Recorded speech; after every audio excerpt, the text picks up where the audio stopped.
Welcome. Hello? You're on House Finance. You have about 2 minutes, please, to give us your name and testimony. So please proceed.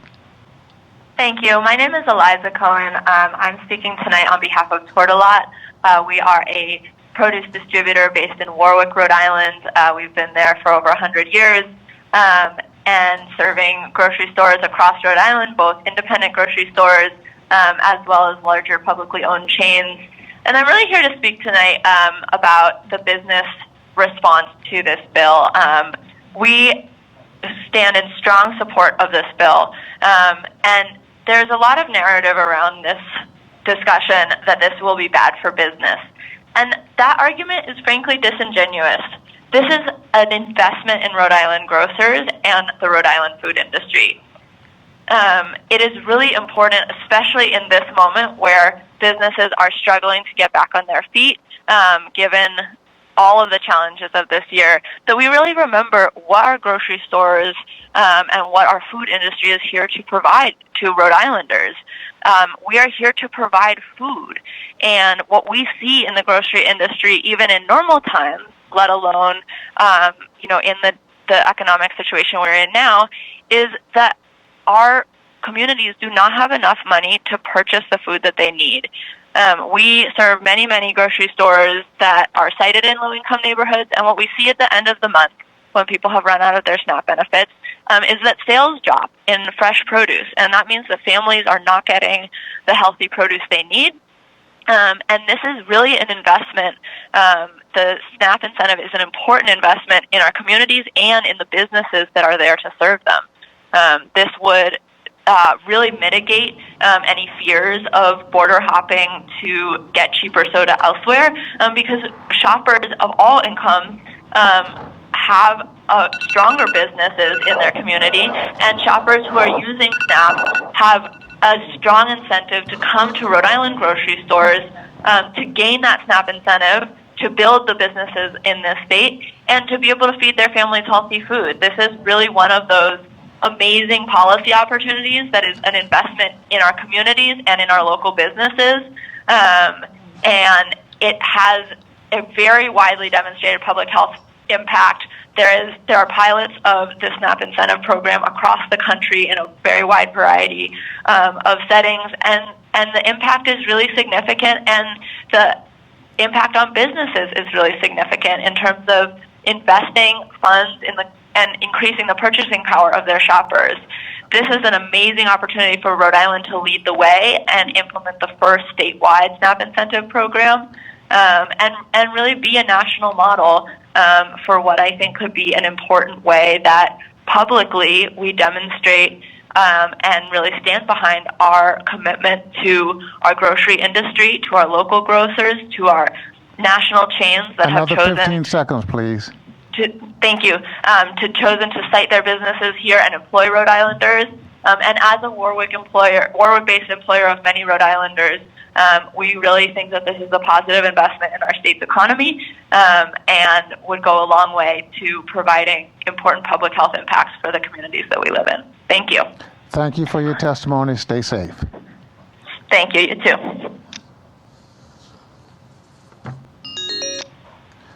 Welcome. You're on House Finance. You've got 2 minutes or less, please, to give us your name, testimony, and please proceed. Thank you, Chairman Abney and the committee. My name is Michelle Gerasole. I'm a resident of North Kingstown, a parent, a business owner, and tonight I'm speaking as a steering committee member on behalf of Healthy Bodies, Healthy Minds, Washington County in support of Bill 5715. Washington County's health equity zone is Healthy Bodies, Healthy Minds, and we've been working to reduce chronic health problems and improve health outcomes in Washington County since 2015. As part of this work, we strive to improve community conditions to ensure that children and families have access to resources they need to live healthy lives. This includes making water more accessible than sugary drinks in schools and public places, and increasing residents' access to affordable fresh produce. Children in our region have been learning about healthy drinks, drinking water during the school day, and tasting a variety of fresh fruits and vegetables. Did you realize a 20-ounce bottle of soda has 16 teaspoons of sugar? Or that the average kid drinks more than 30 gallons of sugary drinks per year? which sets them up for a lifetime of known health challenges such as type 2 diabetes, heart disease, and tooth decay. And that same child only eats about half the recommended servings of fruits and vegetables each day. Every child deserves to grow up healthy, and our parents want to give their children healthy food, but sugary drinks are less expensive than milk and fresh fruits and vegetables. So families with limited food budgets have difficult choices to make, and the pandemic has made this even more difficult. One of our local food pantries surveyed parents about what foods they wanted more of, and many asked for more fresh fruits and vegetables. This bill is important to our community since it would support us in reaching two important goals: reducing sugary drink consumption and increasing access and intake of fruits and vegetables. By supporting SNAP recipients in purchasing healthy foods, we can improve their long-term health outcomes and decrease long-term health care expenses through the reduction of chronic disease. I urge you to support this sugary drinks tax bill. Thank you for your consideration.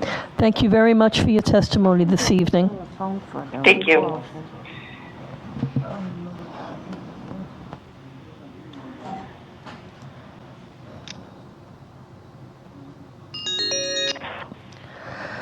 Welcome. You're on the House Finance Committee. You have 2 minutes or less to give your name and testimony. Please proceed. Name is Escarlo Martinez. So I will, as a resident of your district, I am ready to support of the Senate Bill 327, enacting relating to taxation on sugary drinks, introduced by the senator. The SNAP not only is it important to me, but also for my family members who live with me. Since fruits and vegetables are rich in flavor and very nutritious, they help our health a lot. They prevent many diseases such as overweight, heart disease, diabetes, cholesterol, and many more. With the consumption of fruits and vegetables, we can have a longer and healthier life. We will also teach our children to eat fresh fruits, vegetables. We have to be aware and learn to eat these fruits and vegetables as it will help serve to better our health. We have to come together as people and especially as parents to give our children a better quality of life and all of our loved ones. I especially love to prepare fresh fruits with vegetables and fruit. This bill will continue to help improve my nutrition status and create a foundation for healthier lifestyles. SNAP Insights will improve my diet and overall health and stress my budget to keep healthy foods on the table. Please vote yes for this bill to fund the retail SNAP Incentive program and help make Rhode Island a healthier place for myself and my family. Thank you. Sincerely, Escarlo Martinez. Thank you, Ms. Martinez. I appreciate your testimony tonight. Thank you.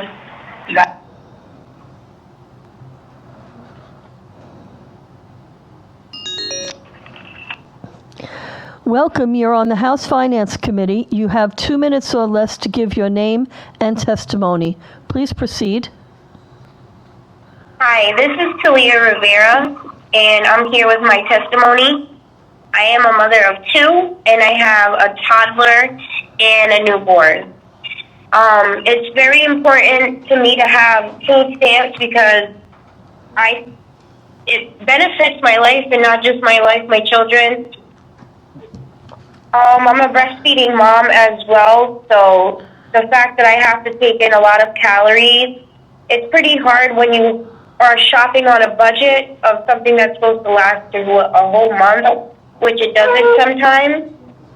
And it's usually more expensive to buy waters, like, what do you call it, power drinks and stuff, like beneficial for your body, like coconut water. And then the sodas are really cheap and for a bundle. Makes no sense. And the fruits and vegetables, I don't know why they're so highly priced when it's really like high in demand, especially when you want to feed your kids the right nutrition and make sure that they're getting the right, healthy things in their body. I think we should have more, especially in our food stamps and stuff, just in case, to last us the end of the month. And it's just more beneficial, especially for parents that are, have more than one child. I know that I have asthma particularly, so some things I have to take to help with like keeping myself healthy. I have to eat healthy as well.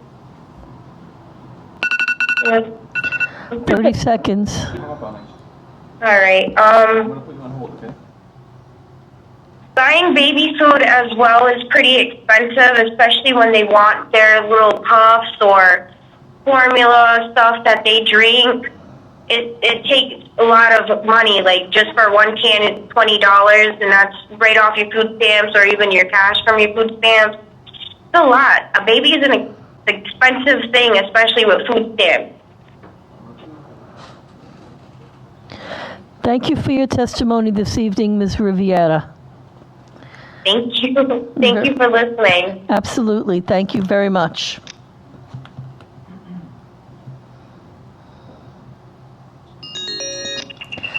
Welcome. You're on the House Finance. You have 2 minutes or less to give your name and testimony. Please proceed. Thank you, Representative, and good evening, members of the committee. My name is Bree Deatley. I'm testifying on behalf of the American Beverage Association, which represents non-alcoholic beverage manufacturers. We are testifying in opposition to House Bill 5715, and I'd like to make just a few points about the tax. First, I'd like to point out to you that there is no state in the U.S. that has a tax like this. There are, in fact, only 5 cities in the country that have a so-called sugary beverage tax. This isn't something that has widespread support, and I'd like to explain a little bit why I think that's so. First, this is a very high tax. On average, according to my written testimony, the tax would increase the price of these various products by 26%. I've provided in my written testimony a list of products that would be subject to the tax and the percentage increase in the price. And for 4 of the 20-some items that I looked at, the tax would more than double the price of the items. And again, these are things like teas and juices and soft drinks, and other beverages, not just sodas. As a result of the high price, this would cost Rhode Island businesses significantly. We estimate that Rhode Island businesses like theaters, restaurants, sandwich shops, stores would lose upwards of $100 million a year in lost sales. And there would be a particular impact of those lost sales in the border areas where people would leave the area to shop in border stores that they already do. That's been the case in other locations where there's been a tax like this. And then the sales go up in the surrounding areas. So the product isn't consumed less, it's just shifting where it's consumed, and that will hurt Rhode Island businesses. And I think the last point I'd like to make is that movement of people to where the tax is lower really gets at who is really impacted the most by this tax. And that's folks who are lower income. They're less mobile, they're less able to get to some place where they can avoid the tax. And in fact, our research indicates that about a third of the tax would come from households that earn less than $40,000 a year. So this would be a very regressive tax. It's a very high tax and would have a significant impact on Rhode Island businesses at a time they don't need it. So thank you very much for the testimony. I urge your opposition to the bill. Thank you, Mr. Deatley. Appreciate your testimony this evening. Cheers. Good night.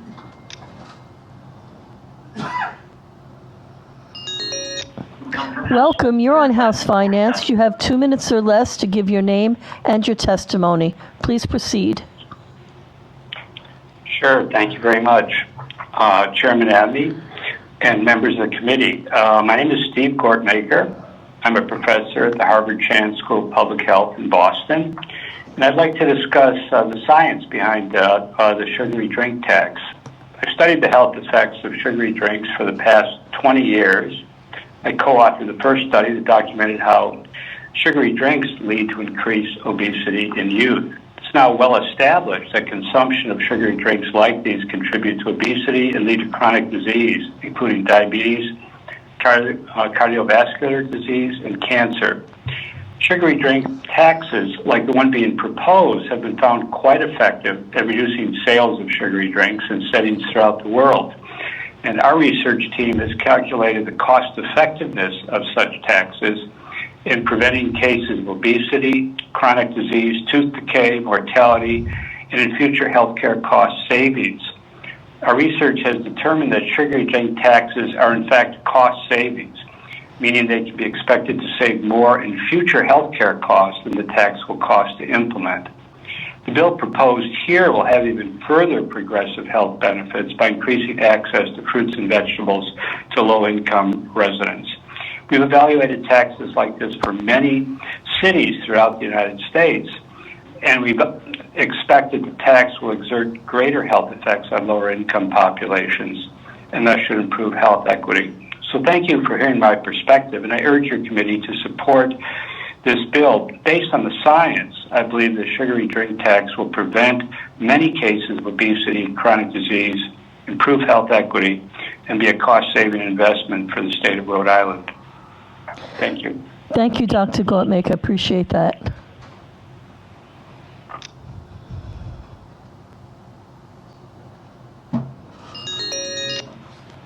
Welcome. You're on with House Finance. You've got 2 minutes or less to give your name and testimony. Please proceed. Good evening, Chairman Abney and members of the committee. Thank you for allowing me to testify before you tonight. My name is Joe Giacomo. I'm a lifelong resident of Rhode Island, the sales manager for Coca-Cola here in Providence, Rhode Island. Our presence dates back to 1938, where we opened the facility here in Providence on Pleasant Valley Parkway. We're still here today. I'm before you to testify in opposition of House Bill 5715, which would impose an excise tax of 1.5 cents per ounce on hundreds of popular everyday beverages. Coke and other beverage companies in Rhode Island have an overwhelmingly positive impact on the state's economy and its communities. A tax would put good jobs and hardworking local restaurants and small businesses in jeopardy at a time when we can least afford it.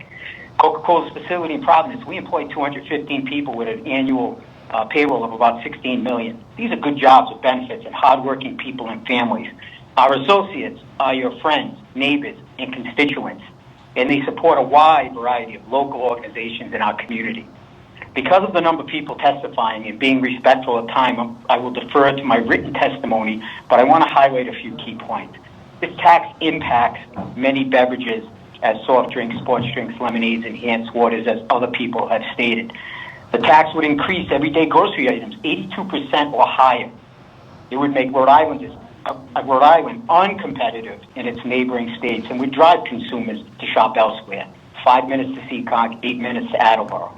3,000 local customers would be impacted by this tax in a time when they can least afford it. And Coke and other beverage companies are already investing resources and marketing dollars to develop and promote low and no sugar offerings. I'll finish up now. Collectively, our industry is committed to reducing beverages and calories consumed per person by 20% by 2025. Taxes don't make people healthy, but they make it tough for local businesses in Rhode Island. Thank you again for your time and consideration. I urge you in join us in opposing this regressive tax proposal. Thank you for your time. Thank you too, Mr. Giacomo.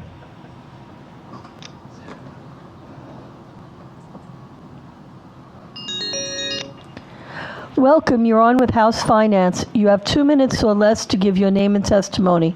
Please proceed. Thank you. My name is Shira Hirschberg, and I live in Providence. I'm a registered dietitian, and I'm on the board of directors at the Rhode Island Academy of Nutrition and Dietetics, which is the local professional association of dietitians in the state.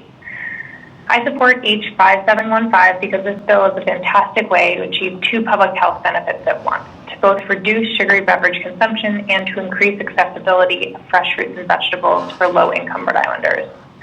I'm going to focus on the impact of funding a retail SNAP incentive program because that's a component I know would be really helpful for many of my clients who receive SNAP benefits.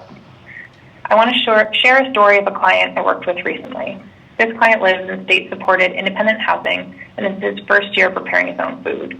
This is especially challenging because he has very disordered eating, food allergies, and sensory difficulties with the texture of many foods, as well as other mental health difficulties. Thanks to telemedicine, I was able to be on the phone with him for our appointment while he went grocery shopping. He has $190 per month in SNAP benefits, which is a little more than $6 per day and will be reduced after the state of emergency ends. For this grocery store trip, he had $70 that he could spend in a limited time period to shop. He started in produce and we talked about the most affordable options. Unfortunately, he has sensory aversions to most of these, like apples and bananas. They make him gag when he tries to eat them. So he got strawberries on sale and pears and decided to save money on vegetables by getting them canned. As he's adding items to his cart, I tell him I think he's already gone over the $70, and he heads for the register where he has indeed gone over.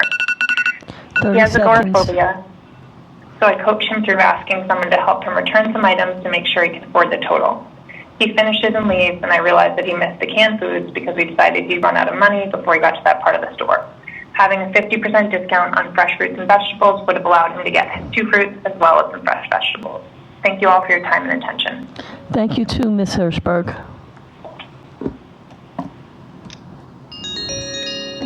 Welcome, you're on with House Finance. You've got 2 minutes or less to give your name and testimony. Please proceed. Thank you very much. My name is Leonard Green. Thank you, Chairman Abney. I'm here to support House Bill H5715. I was with the Centers for Disease Control for 12 years as a public health advisor.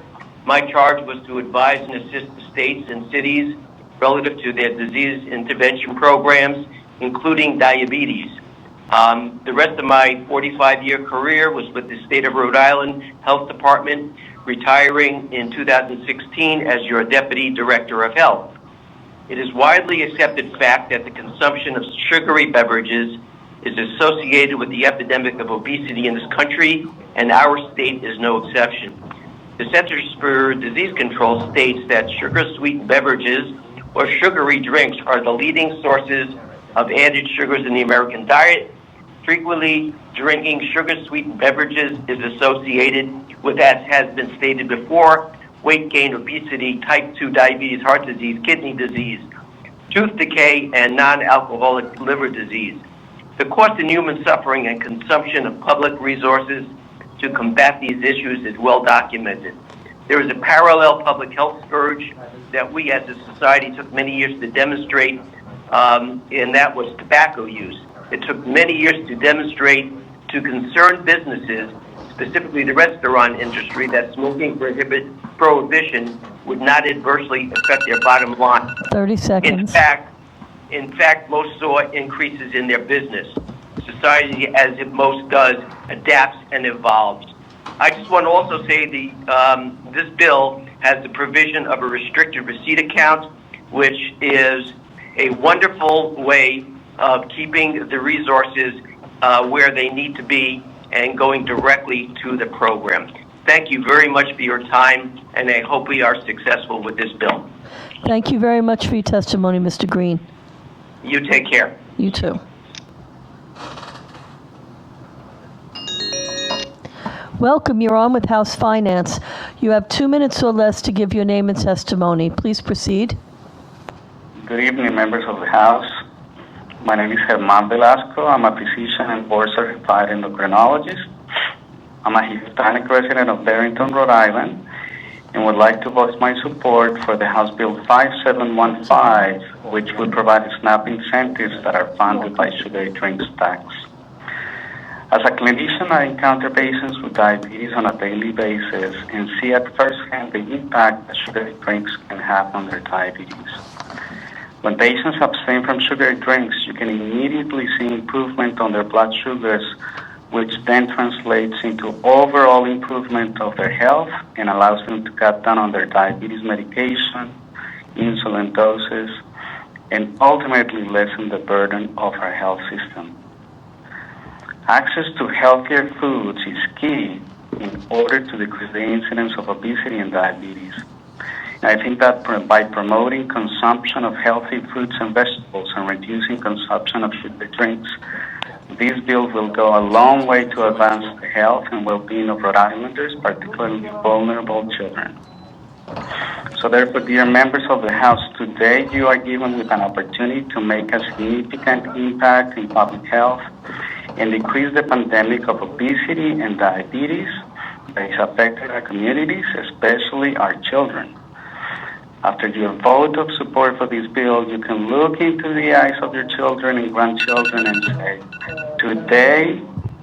today I did something good for my fellow citizens and did my part to decrease the pandemic of obesity and diabetes. I sincerely encourage you to support this legislation. Thank you for your time. Thank you very much for your testimony, sir. Stay safe out there now. Thank you. You too. Good night. Good night.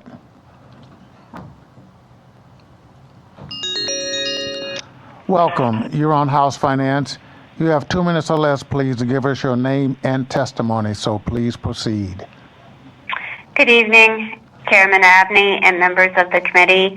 My name is Dr. Celeste Corcoran. I'm a board-certified pediatrician and a board-certified obesity specialist. And I'd like to speak to you about why I urge you to consider Bill 5715.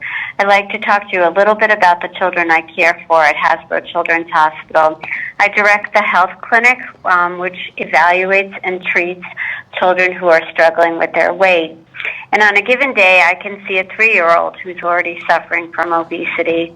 I can see a 10-year-old who already has obesity and non-alcoholic fatty liver disease, which is a disease that children with obesity can develop, which can ultimately lead to chronic liver disease and liver failure.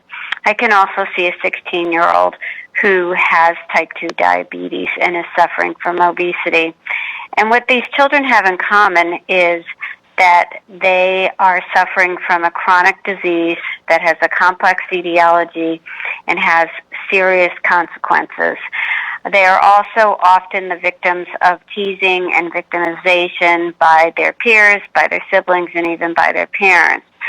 They also mostly are children who live in the 4 core cities of Rhode Island, where they are unfairly victims of childhood obesity and food insecurity. And when I first evaluate these children, I will ask them about their habits and their physical activity, and they uniformly will tell me that they are drinking excessive amounts of sugar-sweetened beverages and that they are eating inadequate amounts of fruits and vegetables. This bill will incentivize the consumption of healthy fruits and vegetables and de-incentivize sugar-sweetened beverages, which we know are harmful for children. So I strongly urge you to consider this bill. Thank you for your testimony, doctors. Stay safe. Be well. Thank you very much. Thank you. Bye-bye. Bye-bye.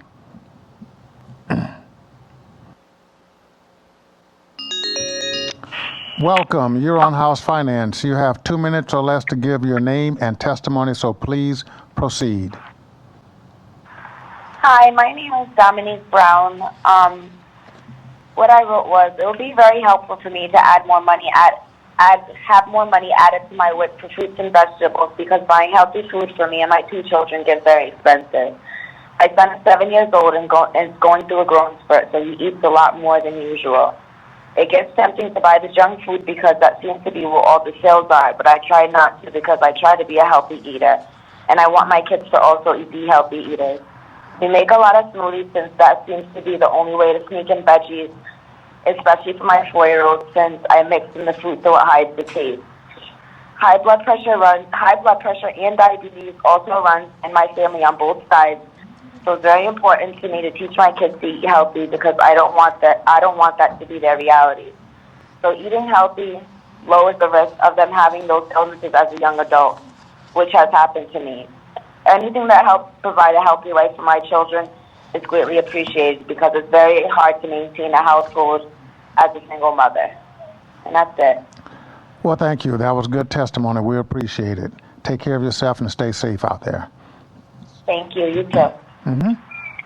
Bye-bye. Bye-bye. Welcome. You're on House Finance. You have less than 2 minutes, please, to give your name and testimony, so please proceed. Thank you, Chairman and members of the committee. My name is Mark Tracy. I'll be talking today about the business effects of this proposed bill. I'm CEO of Cloud Agronomics, but most relevant to my testimony are my 20 years of experience working for one of the largest food companies in the world, Cargill. If Cargill was a public company, it would rank number 15 on the Fortune 500, just ahead of AT&T. Cargill sells a wide variety of sweeteners to every large beverage manufacturer in the world. I can assure you that passage of House Bill 5715 will not have an adverse effect on the large beverage companies who have been working to diversify their offerings for quite some time. In my period at Cargill, we worked very hard to provide other zero-calorie, all-natural sweeteners that the beverage industry was very interested in. I've sat in the headquarters of Coca-Cola in Atlanta, and I can tell you that these large beverage companies are extremely well diversified, and this will not adversely affect their profits or affect jobs in any negative way. They've been planning to make this shift to healthier beverages for some time. The zero-calorie sweeteners are in place to manage that, and in fact, many of the alternatives are higher margin and higher profits. I also worked with farmers for much of my career, and I can tell you that they too will not have any adverse effects or experienced upon them from the passage of this bill. So in the interest of public health, and given that there will be minimal, if any, effect on the private sector, I urge passage of House Bill 5715 and appreciate your support. Thank you. Thank you for your testimony, Mark. Stay safe out there. Be well. Thank you.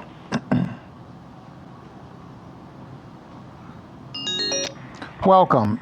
You're on House Finance. You have 2 minutes or less, please, to give us your name and testimony, so please proceed. Good evening, Chairman Abney and members of the committee. My name is Dr. Lynn Silver, Senior Advisor at the Public Health Institute and Professor at UCSF. As a pediatrician, I never saw type 2 diabetes when I trained in the 1980s, but today we have hundreds of cases in our area alone, as does every state in the union, mostly in low-income children of color. The illness fed by sugary drinks imposes enormous costs and burdens on families. They grow to become adults at high risk from diabetes and heart disease, and now from COVID-19. Because of what I've seen, I work to reduce sugary drink consumption. Taxing sugary drinks is no longer a radical idea. It is a well-recognized and effective public policy. Today, over 40 countries, home to over 2 billion people, have passed this win-win policy. In 2014, Berkeley, California passed the first such policy in the U.S. It worked. Our research found a 10% decline in sugary drink sales. Overall beverage sales did not go down. The soda tax did not make people less thirsty. And tax revenue has supported school gardens, community youth and nutrition programs, and free diabetes prevention education for the past 7 years. In 2016, voters adopted the policy in 3 neighboring cities. These too are working. Our new NIH-funded evaluation of the San Francisco policy is finding a significantly greater decline in sugary drink consumption in San Francisco compared to San Jose. In 2016, the industry flooded our cities with glossy flyers saying that the tax would kill jobs and raise grocery prices. Both of these messages proved false. Our own research with Berkeley grocers found that none reported raising prices on other food products. Our research on local jobs and business revenue found that the food sector grew faster than other sectors of the local economy. Unlike the tobacco industry, when taxed, the beverage industry can make healthier beverages instead, still prosper and employ people. Our children should be getting vegetables, not needing insulin. The pandemic has made the need more urgent than ever, and I urge you to vote aye. Thank you very much. Thank you for your testimony, Doctor. Appreciate it.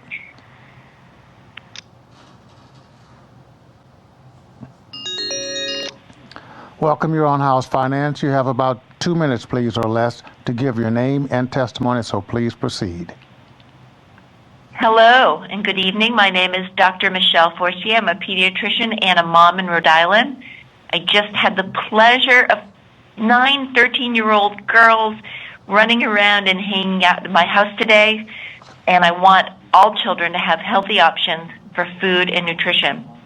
I support House Bill 5715, or the Sugary Drink Tax, as a Rhode Island mom and a pediatrician for over 20 years.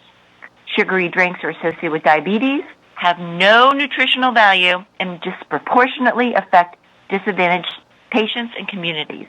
This tax can be used to offer patients and communities healthier options and a potential for more access to nutritional foods. All our children in Rhode Island deserve access to healthy food. Thank you so very much. Thank you for your testimony. You had a house full tonight. It's earlier today, it seemed, so get some rest. Oh my God, so much fun. Yeah, all right. Thank you for your testimony.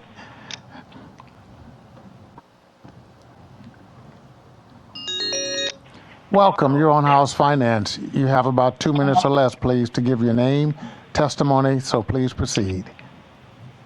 Thank you, Chairman Abney and members of the committee. My name is Carrie Connolly. I'm the Food Access Program Manager for the Rhode Island Public Health Institute and a member of District 3 under Representative Bia. I'm testifying today as the project lead on this advocacy work. I've been working nonstop for the past 3 months to get this legislation passed, and I'm doing that not because I'm worried about a corporate bottom line, but because I know what it's like to grow up hungry. I grew up on SNAP benefits. I'm the daughter of a single mother who worked 2 jobs, and I know what the end of the month hunger feels like. I know what it's like to have pasta and ketchup for dinner or pancakes out of a box because we couldn't afford groceries at the end of the month. I didn't understand what it was like to have fresh produce as a normal component of my everyday diet until I went to college and got it in dining services. I want to point out very specifically a couple of things with this testimony. Earlier, Representative Nardone brought up a good point. He said, why now? Right now, 1 in 4 Rhode Island families is hungry. If not now, when? When 1 in 3 are hungry? When 1 in 2 are hungry? Now is the time to act. And this bill offers a sustainable solution to hunger alleviation in Rhode Island. I urge you to please support this effort, and I urge you to please stand with your constituents.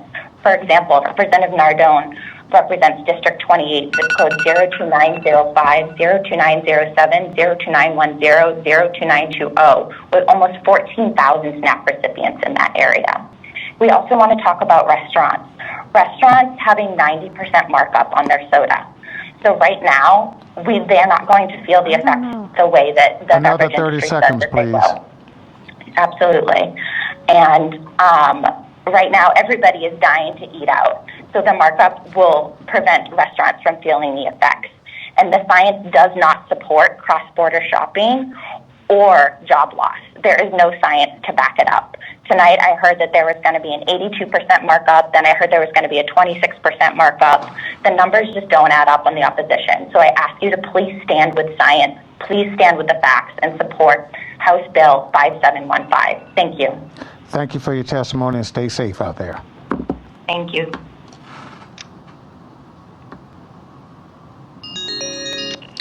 Welcome. You're on House Finance. You have 2 minutes or less, please, to give your name and testimony, so please proceed.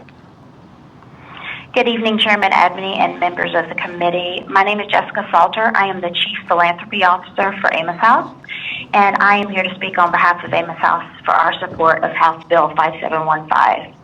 Each year, Amos House provides vital services to more than 15,000 men, women, and children.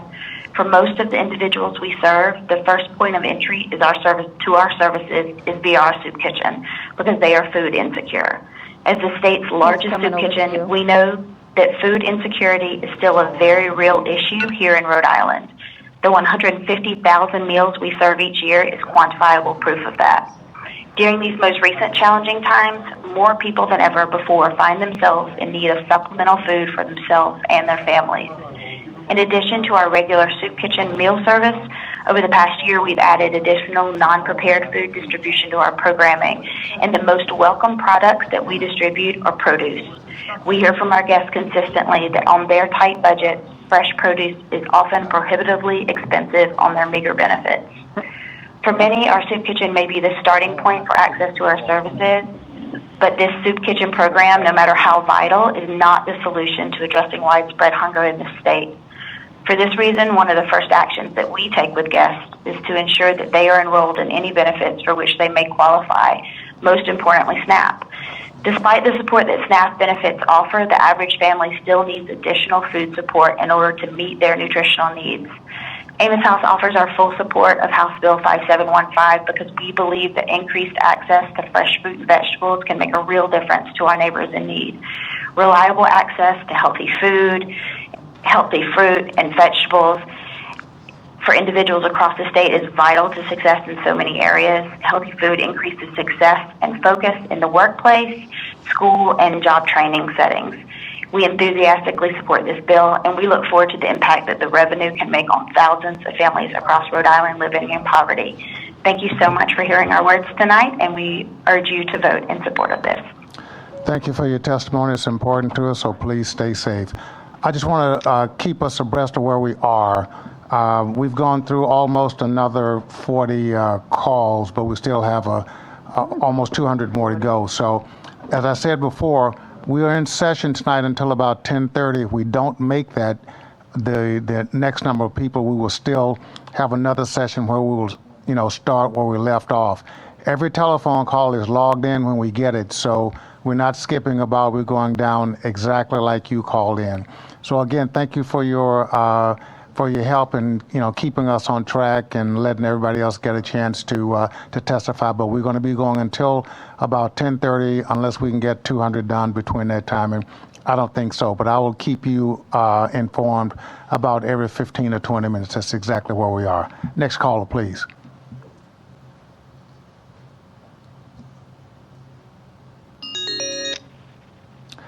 Welcome, you're on House Finance. You have 2 minutes or less, please, to give us your name and testimony, so please proceed.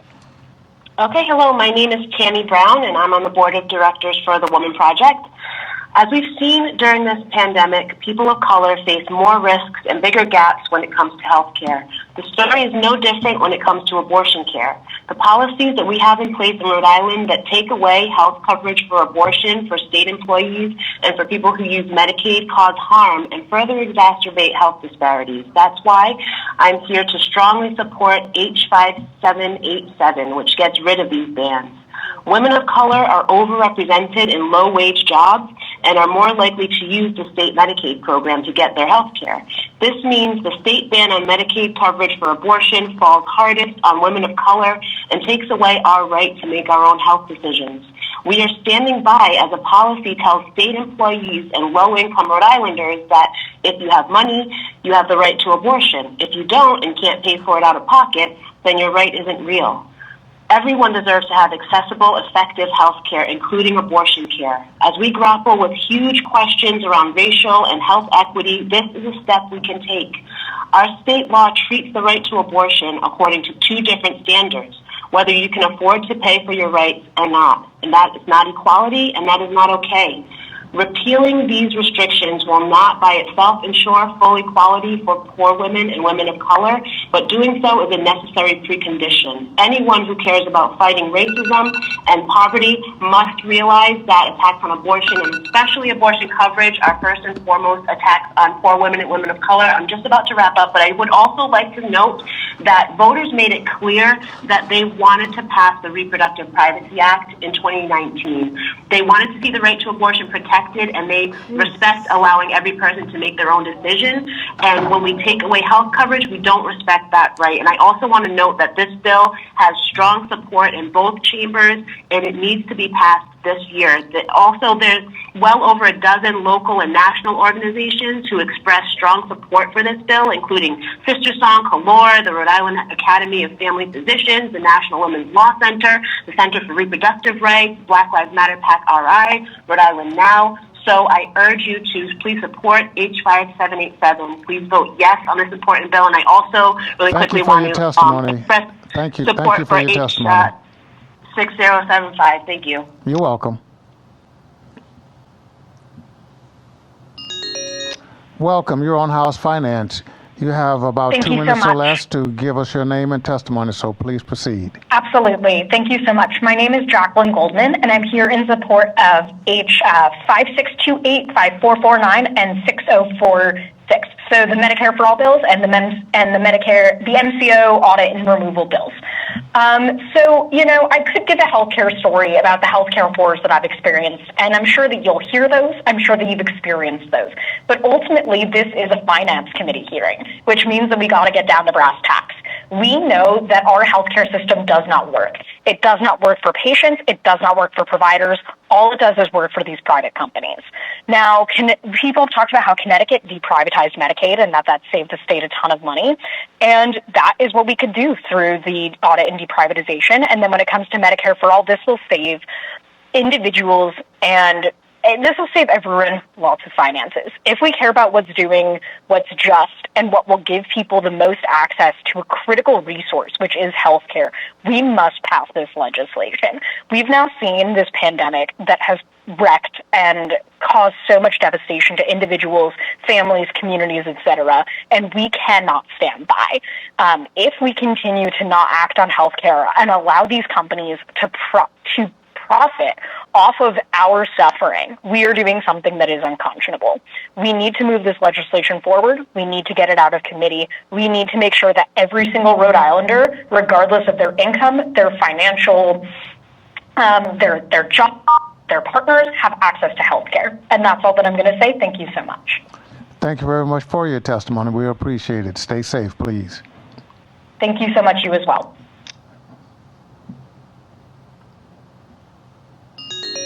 Welcome. You're on House Finance. You have about 2 minutes or less, please, to give us your name and testimony. So please proceed.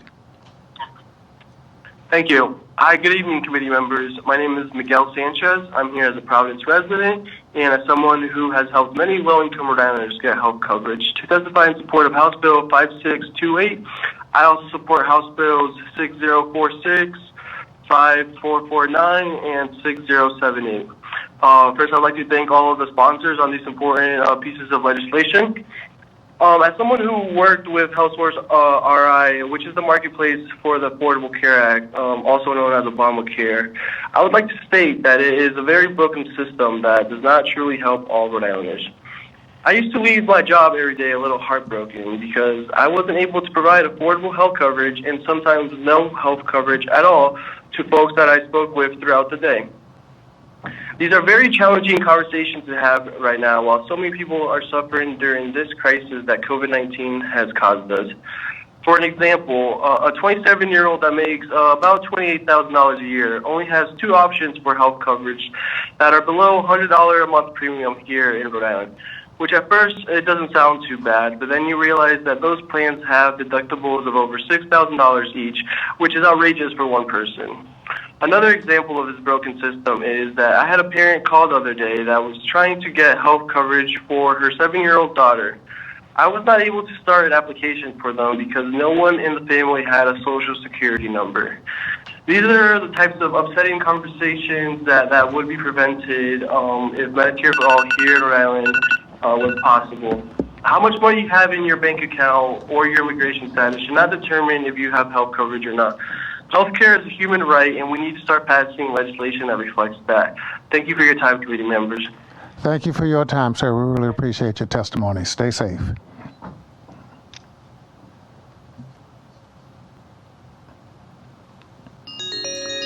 Welcome. You're on House Finance. You have less than 2 minutes, please, to give us your name, testimony, so please proceed. Thank you, Chairman and members of the committee. My name is Lynette Foy Menard, and I'm here on behalf of the Northern Rhode Island Chamber of Commerce to respectfully oppose 5715, and I will get right to the point. What does the tax mean for businesses? A 5-gallon bag in a box used by many businesses for fountain drinks would be taxed at $57.60. For businesses in the retail market selling products, a 12-pack of canned soft drink would be taxed $2.16. A 2-liter bottle of soft drink would be taxed $1.02. Many of the businesses in the Northern Rhode Island Chamber of Commerce are located in border communities that border Massachusetts and Connecticut, where customers can easily cross. I'm sitting tonight in North Smithfield talking to you. The closest grocery store to my house right now is 2.1 miles. The nearest grocery store in Massachusetts is less. It's 1.5 miles away from me. This is the type of situation that many businesses along the Massachusetts border face. It's too easy for customers to cross. And if that happens, we fear that the state will lose out on the income that it's trying to get through this tax, and the businesses will actually lose sales, making it a lose-lose proposition. For those reasons, we would oppose the passage of 5715. I'll be happy to answer any questions. Well, thank you for your testimony. Be safe out there, and your expertise is always good for us. Thank you. Thank you, Chairman.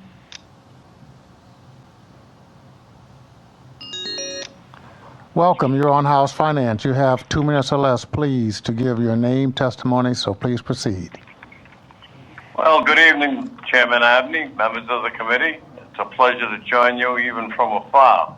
My name is Paul McDonald. I'm Legislative Director of Teamsters Union Local 251. I'd like to be clear that I have the highest regard and respect for the sponsor and signers of this legislation.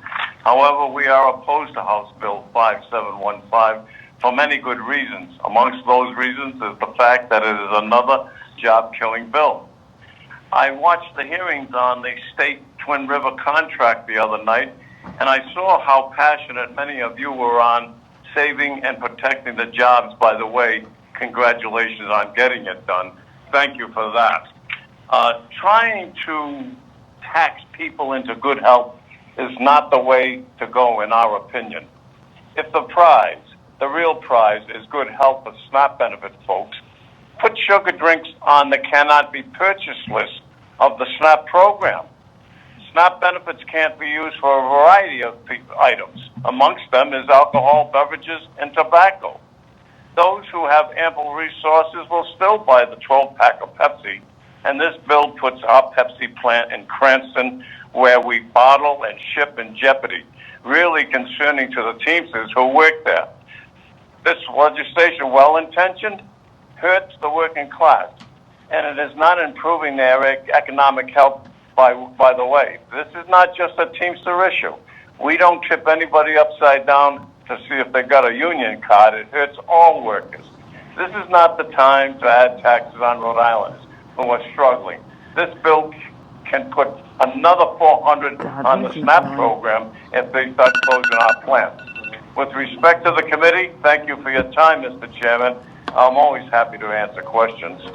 Thank you very much. I know you are, but stay safe out there, Paul. I will, sir. Thank you. You too. Thank you.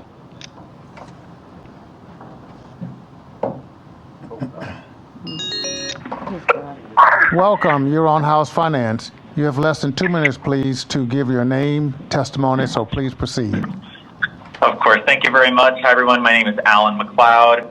I am calling today to testify in support of House Bill 5628 for Comprehensive Health Insurance Program in the state of Rhode Island. I'll be blunt. I am 29 years old. I am somebody who works for myself. I'm an independent contractor, and I am somebody who, even with the state's current ACA program, has had to spend more money than I would like to on my health insurance, or has gone without health insurance because of the cost. And I think that if we all asked ourselves, we would probably be able to think of somebody in our lives, whether it's ourselves or another person, who has forgone getting medical care that they needed because of the cost, because the cost would put them into financial distress. And that's what we're really talking about here, is establishing a program for free at the point of care service of healthcare in Rhode Island. Thinking back to the past couple of months, I think most of us have probably gone and received something like that in the form of the COVID vaccine.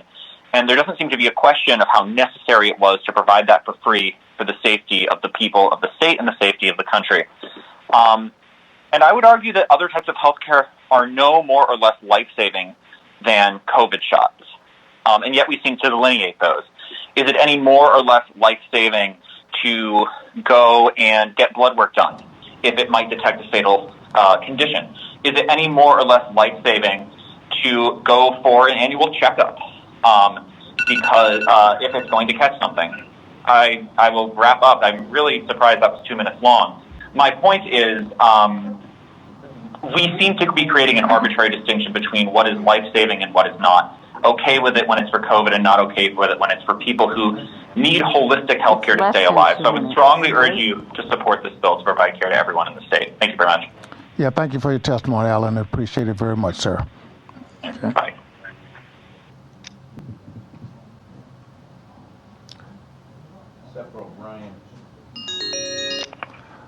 Welcome. You're on House Finance. You have less than 2 minutes, please, to give your name, testimony, and proceed, please.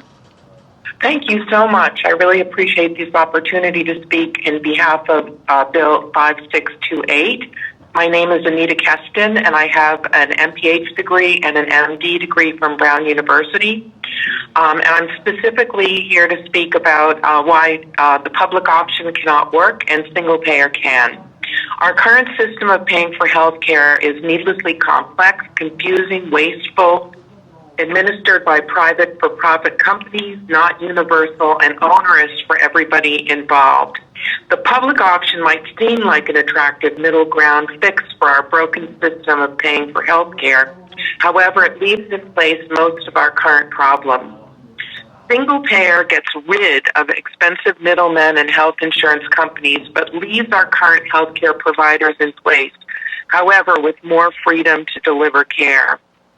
Why is this important? There is no compelling evidence that the public option will lower overall costs. In contrast, numerous studies, including studies that set out to prove the opposite, have shown that single payer is cost effective. Complexity. The public option merely adds complexity to our overly complex, wasteful system by grafting another insurance option onto our current set of insurance plans. Unsustainability. The public option would allow private insurers to continue to cherry pick the healthiest members for their plans and to shunt sicker patients to the public option. Crucially, this will make the public option increasingly costly to maintain and send it into a death spiral. The public option would not have sufficient market share to negotiate lower prices, for example, for drugs and devices, but single payer would. Healthcare, single payer would allow more choices in terms of providers, doctors, and hospitals. The only choice that the public option gives you is one more plan with inadequate coverage. It will also delay implementing the only system that can work. The near certain death spiral of the public option plan merely delays enactment of single payer. The delay will subject many to increased morbidity and mortality, as insurance companies will be able to continue to deny care and consumers will continue to forego needed care due to concerns about copays and deductibles. And finally, injustice. Single payer would provide everyone with the same coverage, and thus will eliminate an important source of discrimination based on race, identity, and income. Thank you very much. Thank you for your testimony. It was important to us. Stay safe. Thank you. You too. Mm-hmm.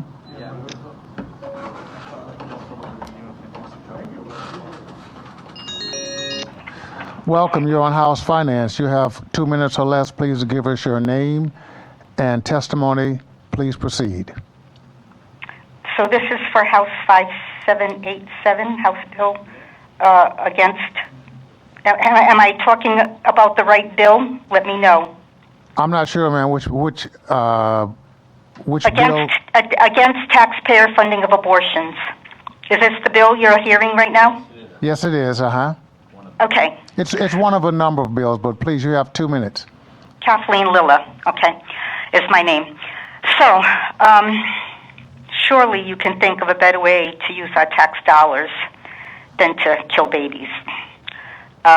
For those of you who own businesses, do you realize from just a strictly financial point of view, you're paying somebody out of pocket, your pocket, to eliminate your future customers? So out-of-pocket expense plus loss of income for you and your family and your business. So,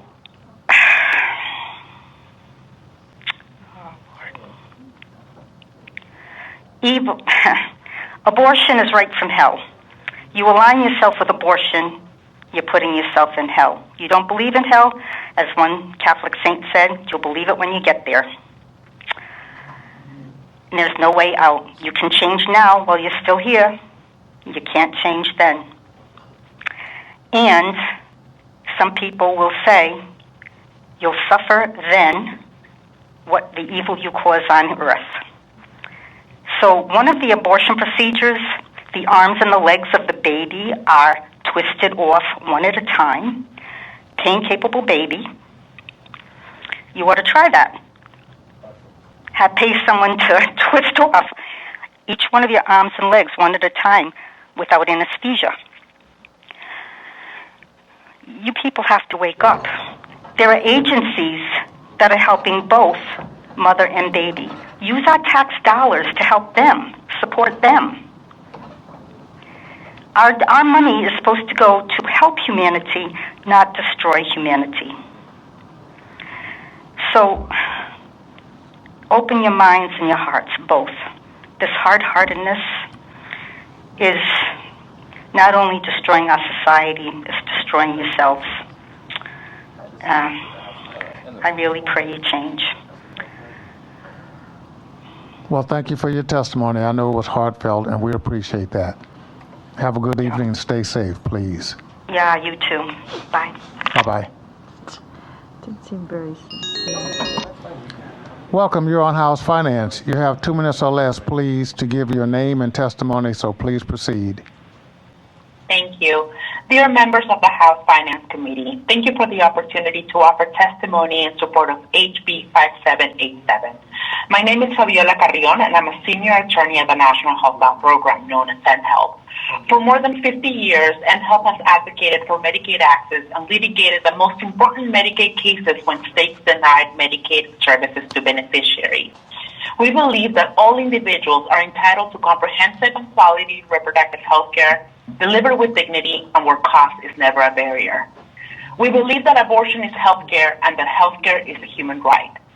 Unfortunately, the federal appropriations bill rider, known as the Hyde Amendment, prohibits the use of federal funding for abortions beyond the circumstances of rape, incest, and life endangerment.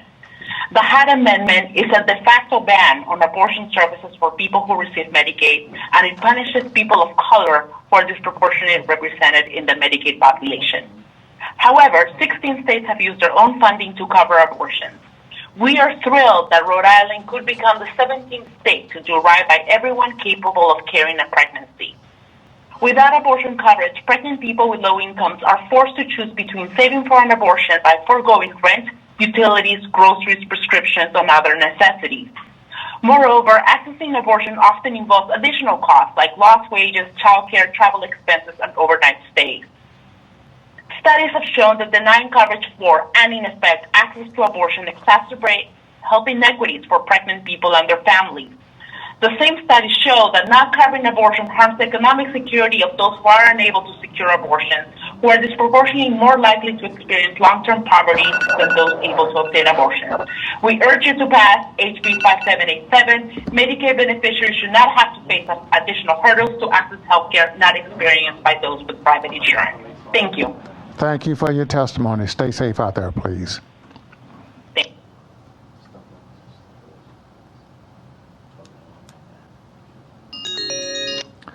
Welcome, you're on House Finance. You have less than 2 minutes, please, to give your name, testimony, so please proceed. Hi, and thank you for allowing me the opportunity to speak to you today. I'm Dr. Michaela Arthur. I speak to you today as an employee who's worked for the state of Rhode Island since 2008. When I took my job, I was promised health care. At that time, our state employee health insurance was managed by the same company I'd been insured through for many years previously. But what I did not know is that this health care plan, the only one I could choose, ensured that one of my most basic health care needs would not be covered at all. Not covered even if I went to an in-network provider. Not covered even with a sizable deductible and coinsurance. In fact, prohibited from being covered. This remains the case today. As an employee of the state of Rhode Island, if I should need to terminate my pregnancy, I would face a bill that could total thousands of dollars. When I began advocating for the Equality in Abortion Coverage Act, the fact that we did not have insurance coverage for pregnancy termination was a surprise to many of my colleagues. I have heard many stories about women who've experienced horribly traumatic situations, finding out their pregnancy was not viable or was risky to their health, and who learned only in the midst of navigating this trauma that their health insurance provided no coverage for them. Providing abortion coverage probably ends up saving insurance providers money. Even if it didn't, it would cost at most pennies per person per month. But not providing it costs pregnant people who need abortion services thousands of dollars they do not have. Women and Infants Hospital estimates a benchmark cost of about $5,000 for an uninsured person seeking an abortion, and it can be far more than that. For the overwhelming majority of state employees, that cost would be more than their take-home pay per month. And we state employees have far more economic security than our fellow Rhode Islanders insured through Medicaid, who face even more dire circumstances when they discover their insurance is worthless to them in a time of crisis. I work extremely hard on behalf of the people of Rhode Island each and every day, but my dedication to my work and to our state is not repaid by a basic consideration of my fundamental need for adequate and equitable medical care. If I worked in other states in the Northeast, I would receive this coverage. So it's time for Rhode Island to tell me and my colleagues that our health matters as much as it would if we worked in other states, and to honor the promises the state made when it passed the Reproductive Privacy Act just 2 years ago. Thank you. Thank you very much. Stay safe out there. You too. Bye-bye. Bye.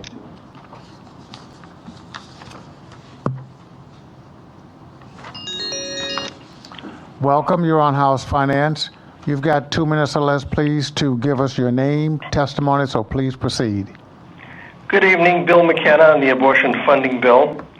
Can there be anything more absurd than legislators portraying themselves as concerned for the poor by authorizing payments to kill the babies of the poor?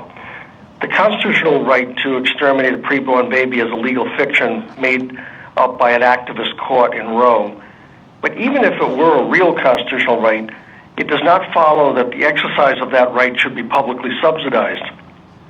Those of a certain age have a right to purchase a bottle of scotch. It doesn't follow that the government has an obligation to buy them a drink. People have a constitutional right to free speech, but that doesn't mean that the government has to buy them a microphone. I note that the drafters of this legislation are proposing to replace the phrase pregnant women with pregnant persons.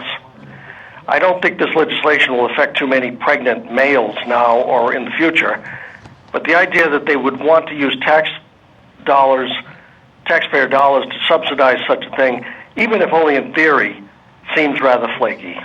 Thank you very much. Thank you for your testimony, sir. Stay safe out there, please. You too. Thank you. Mm-hmm.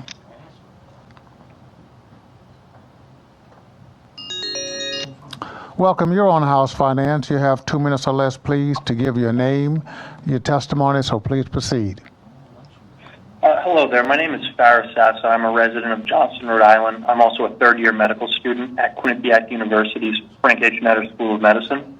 I'm here to speak in support of Bill H5628, and my testimony today is my own.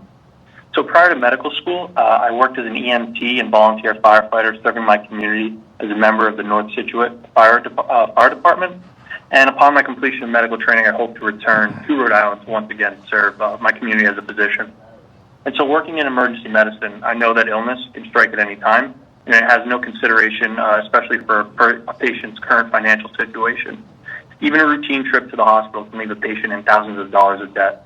How common of a problem is this? In fact, around 1/3 of GoFundMe campaigns online are specifically for medical expenses. In our own state of Rhode Island, nearly 50% of people are considered underinsured. This is suggesting that their current coverage either does not cover the needed services or is just too expensive to even be useful. Patients can't afford care, nor can they even afford their medication. And this results in about 1/4 of Americans delaying care because they just don't have the funds to afford it. And so this actually all culminates in patients allowing their disease to progress so far that the only interventions end up being in the emergency room to save their lives. This leads to lost years of life and endless suffering to those most vulnerable among us who've already suffered so much in their lives. And this is why I believe establishing a comprehensive government healthcare system is just so important, and it's why I've taken the time to speak with you all today. I believe that healthcare is a human right, and it's something so precious as health should not be left up to for-profit corporations to decide. I really thank you all very much for the opportunity to speak today, and thank you all for your time. Thank you for your testimony, sir. It's very useful to us. Stay safe. Thank you.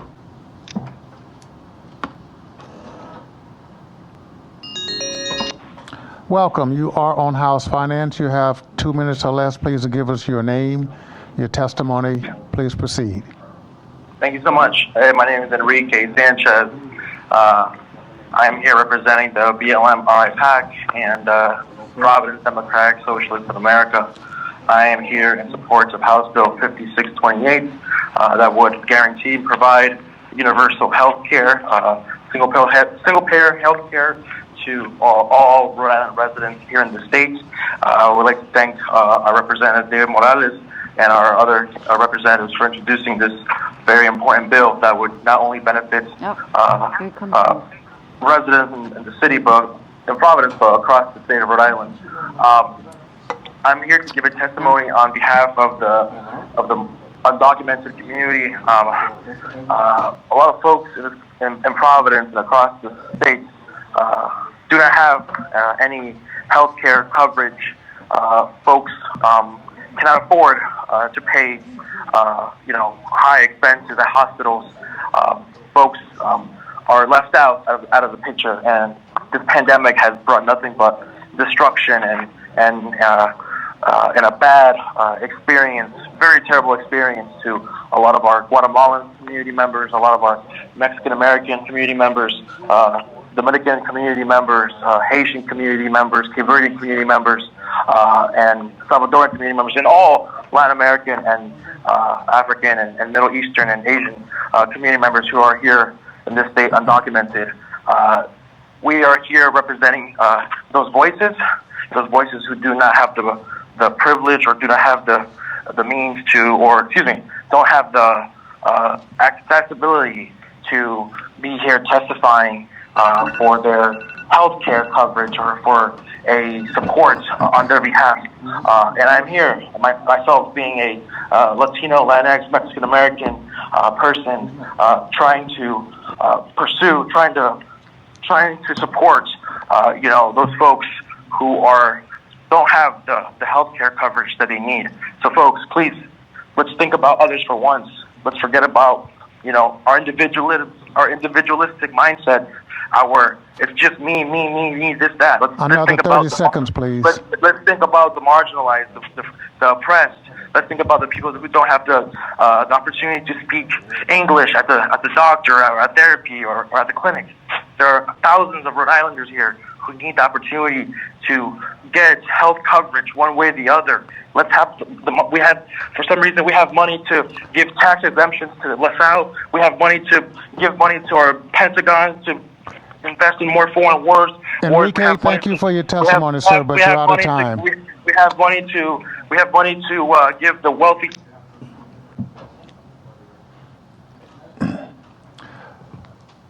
Okay, before we go any further, I just want to make sure we stay in touch with where we are. There's no way we're going to finish another.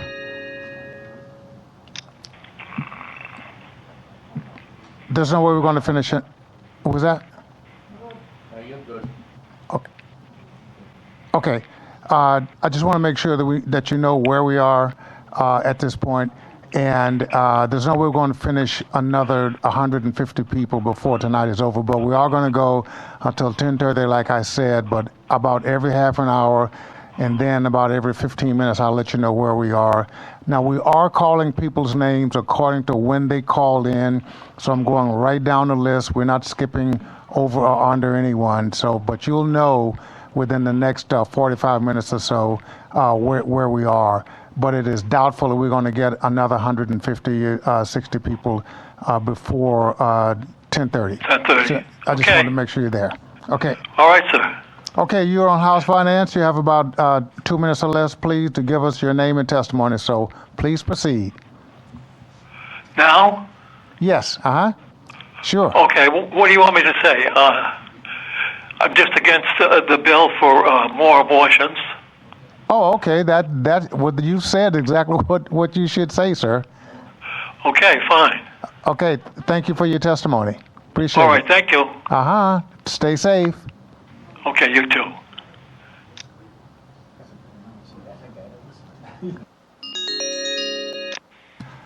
Welcome. You're on House Finance. You have about 2 minutes or less, please, to give us your name and testimony. So please proceed. Thank you. My name is Julius Ferraro. I'm calling as a citizen of Providence to testify in support of House Bill 5628, which would create a single-payer system in Rhode Island, 5449, which would audit and commit to removing, in case of bad acts, the MCOs, and House Bill 6046, which would just create an audit of the MCOs. Okay, so someone mentioned earlier that 40,000 Rhode Islanders are uninsured. There are a couple problems with that number. First of all, in Rhode Island, 450,000 people are underinsured, and that's 45% of Rhode Islanders who are rationing their own health care because they fear health care costs. But secondly, and this may be more important, those numbers are from 2019, which is before the pandemic. So those numbers are from before the mass unemployment, mass sickness, mass death caused by COVID-19. We have no idea what those numbers are now. So let's just get real and think about a future where society works for everyone, not just for the wealthy, lucky few, but for the masses, for the poor, for the working class, for the middle class. Rhode Island and the members of this committee can be leaders in creating that society by showing the richest country in the history of the world that it can afford to take care of its citizens. I do want to say that it's distressing to me to speak on a bill while every single bill has been held for further study before the hearing even began. It's confusing, and it worries the citizens of Rhode Island that we're not being heard when we take time to speak to our representatives. I think I'm concerned it's going to make people start to think that our legislature is not a democratic institution. So I want to strongly encourage, because every single one of these bills has been heard in the Senate, and they've been held for further study, and we haven't heard anything about them.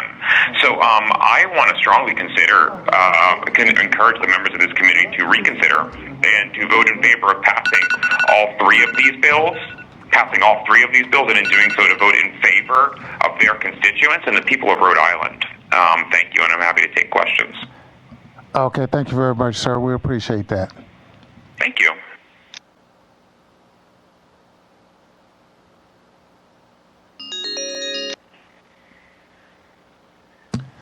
Welcome. You're on House Finance. You have 2 minutes or less, please, to give us your name and testimony, so please proceed. Thank you very much, Chairman Abney, and I'd also like to thank the House Committee for allowing me to testify. My name is Mark Ryan. I'm a physician and been practicing in Rhode Island for 30 years. I'm also the Rhode Island Chair of Physicians for a National Health Program, as well as an assistant professor of medicine at Brown University. And I'd like to speak in favor of House Bill 5628, which proposes to study the feasibility of a state single-payer program, as well as House Bill 6046 and 5449, which both propose an audit of the state's managed care organizations.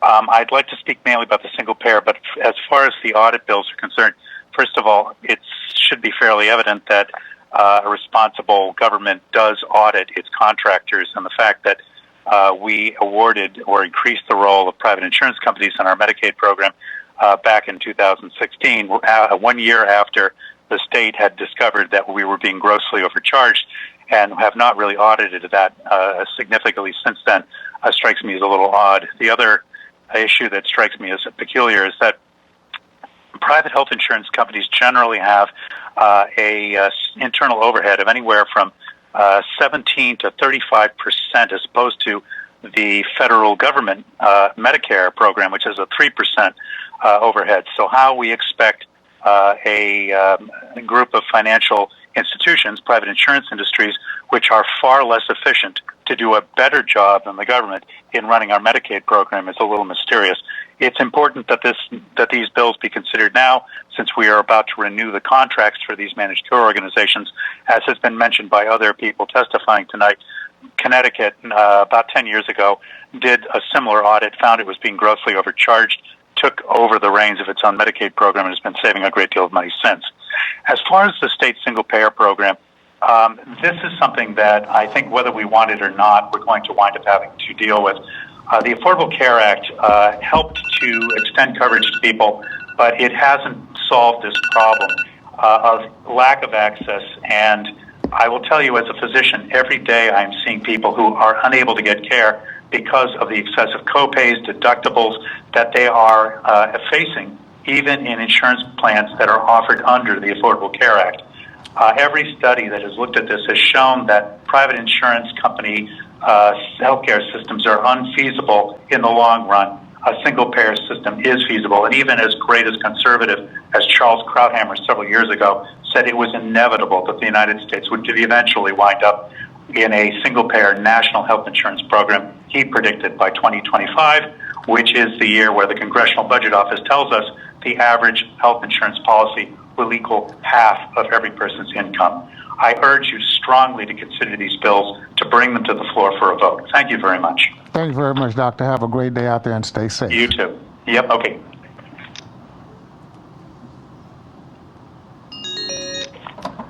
Welcome, you're on House Finance. You have 2 minutes or less, please, to give your name and testimony, so please proceed. Hi, good evening. My name's Tori Ethier, and I'm calling in just to say I oppose paying for the abortions with our taxpayers' money, and I'll tell you the reason is, number one, I don't support abortion at all, and number two, I feel I think it's immoral to use our to me it's immoral, so I don't like paying my taxpayer money to support such a bill.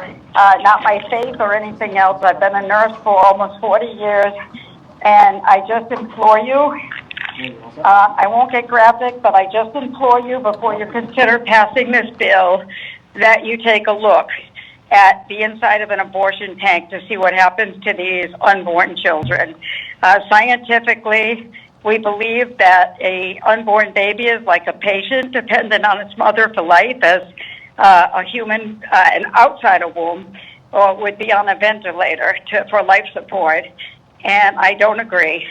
I speak for my church, myself, multiple churches of multiple denominations, and I will not, with all my heart, I will not continue to live in Rhode Island if I'm forced to pay to take a human life, especially a life without a voice. So I thank you very, very much for hearing me. Again, my name's Tori Ethier. I'm a nurse, I'm a mom, and I don't approve paying for an abortion at all. I believe it's against my rights to be forced to do so, and I would appreciate it if you haven't already, delved deeper into what happens to a child when it's ripped out of its mother's womb. And thank you very much. Thank you very much for your heartfelt and professional testimony. It's important to us. Have a good evening. Thank you so much. All righty. Bye-bye. Have a wonderful evening. Thank you.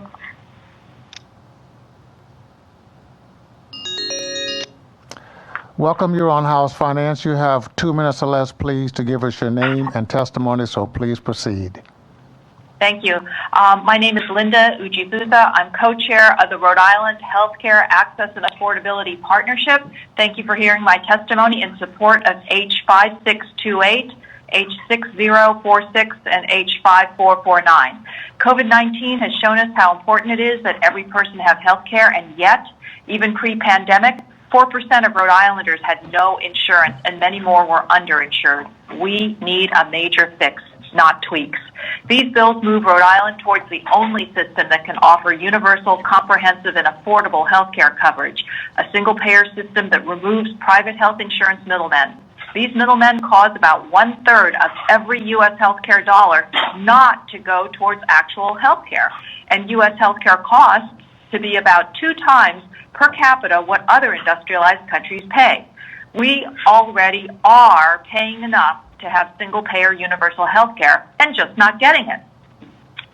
And remember this, you're much more likely to be hit with cancer or a heart attack or stroke than a terrorist bomb. So let's treat healthcare like national defense, a public good that is publicly funded. With respect to the MCO bill, some say we can't afford to spend money on an audit, but really we cannot afford not to do this audit. Rhode Island pays about $1.7 billion annually to private insurers to manage Medicaid, despite significant evidence they aren't worth it. And an audit could save us hundreds of millions of dollars. It's a no-brainer. Also, let's pay for the audit by redirecting state health policy research dollars away from questionable efforts like the Healthcare Cost Trends Project, which ignores health insurance companies and pharmacy benefit managers despite those being huge price drivers, and redirect money from the so-called all-payer claims database, which should be called the some-payer claims database because so much data is missing and not usable. Please do an MCO audit before we re-up the MCO contracts in April 2022. Thank you. Thank you for your testimony. We really appreciate it. Have a great evening. You too.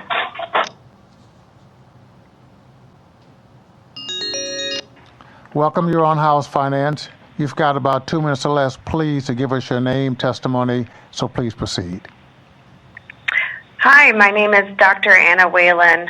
I am calling in support of the Equality and Abortion Coverage Act for the House Finance Committee. I am a maternal fetal medicine fellow and an OBGYN, and I work at Women and Infants Hospital.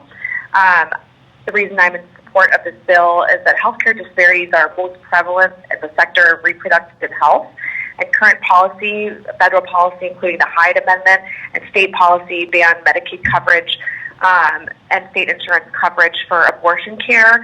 As a provider who regularly counsels patients on abortions, at being a specialist in high-risk pregnancy, both high risk for maternal and fetal pregnancy, problems of pregnancy, I know that there are many barriers to my patients receiving the care that they need, and financial barriers should not be a cause what kind of issues patients have with healthcare, and really it should be a decision made between the patient and their physician. And barriers like this, there's just not enough funds coming from donors to cover abortion care for everybody. And so, again, I ask you guys to vote in support of this. Thank you. Thank you for your testimony. Be safe. Yep, you too.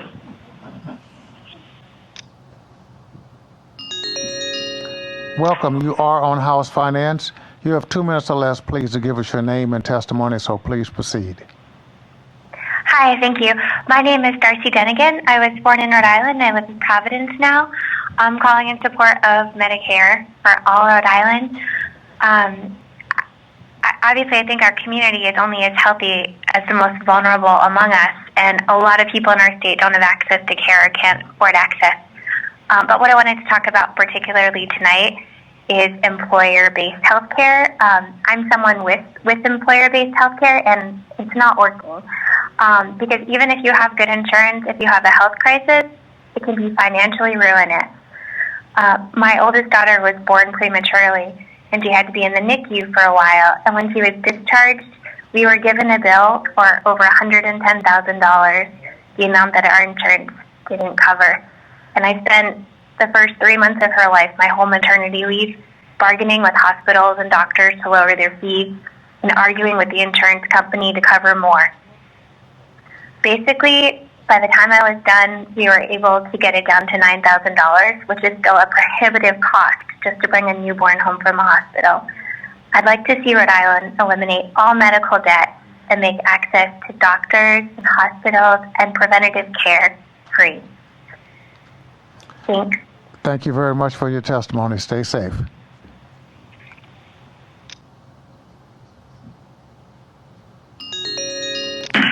Welcome. You're on House Finance.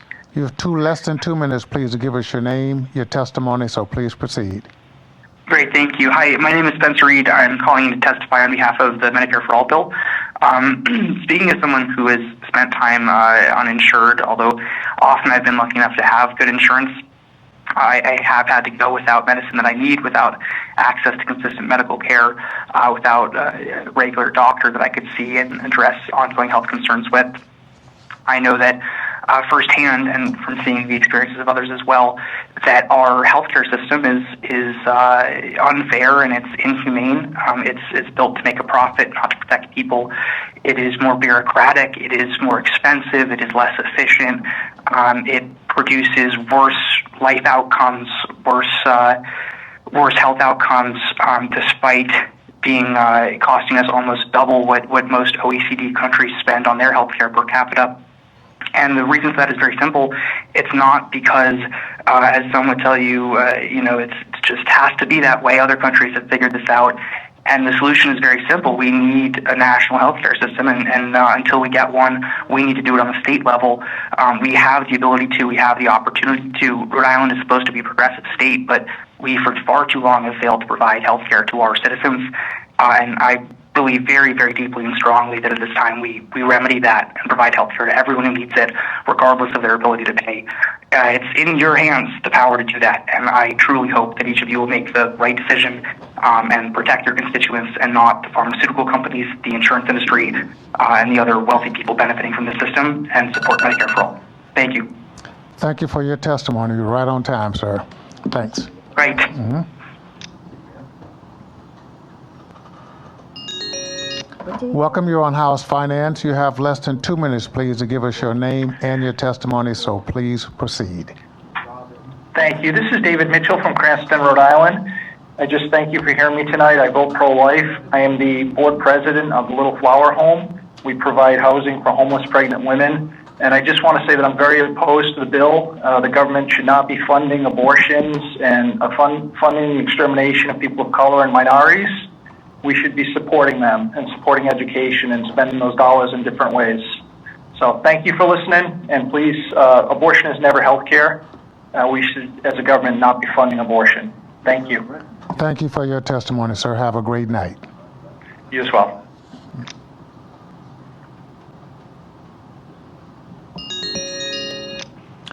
Welcome. You're on House Finance. You have about less than 2 minutes, please, to give your name, testimony, so please proceed. Thank you. Good evening. My name is Beatrice McGeoch. I am a state employee, resident of North Kingstown, calling in support of the Equality in Abortion Coverage Act, H5787. So I'm giving personal experience, both as a state employee currently and also from time in my past when I was on food stamps and used the Medicare as offered by the state. I've been listening to the testimony now for 6 hours, the Finance Committee testimony, and I think the theme that is coming out is to do with how people are making decisions when there is a seeming scarcity of resources. We're hearing so many stories about how people choose and make cuts, or where we could perhaps choose not to make cuts to take care of each other. So I'm asking you to support this bill. And when you're doing so, trust that the people who are pregnant are going to be making decisions that are in all of our best interests around how resources are allocated. When you're trying to take care of a family at poverty level, you've heard people this evening talking about it. Every decision becomes weighty. There's no way for you to really understand it without having lived it. And those people who are making those decisions, they're responsible. They will make the right decisions. They have the right to make that decision for themselves. We heard earlier tonight as well that folks who don't have that decision-making power end up in poverty more often. So that's what I asked the Finance Committee to consider is giving everyone their equal right to access to this health care because it will be best for us all. Thank you. Thank you for your testimony. Just a heads up to our folks out there, we're about half an hour away from the 10:30 mark, so we're moving along quite well.